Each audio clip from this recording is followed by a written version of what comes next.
বল্টু, কাল সকালে তোমার ফাঁসি দেওয়া হবে। সে কি কি কন?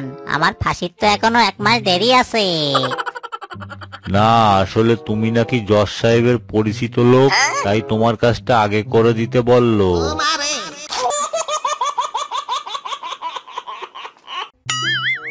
বল্টু, তুই এই সামান্য অঙ্ক পারতাছিস না? তুই তো দেখি পড়াশোনায় খুবই দুর্বল। স্যার, অঙ্কটা খুবই কঠিন লাগতাছে। জানিস, তোর মতো বয়সে আমি এর থেকে অনেক কঠিন কঠিন অঙ্কের সমাধান করে দিতাম।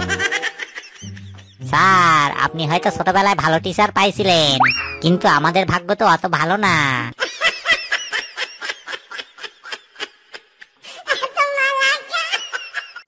বল্টু, আমাদের বিয়ার পর আমি তোমার সব দুঃখ ভাগ করে নেব।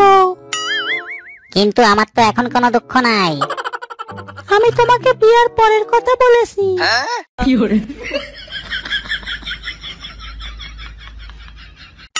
আচ্ছা বল্টু, বলতো পৃথিবীর সবচেয়ে কিপটা মানুষ কে?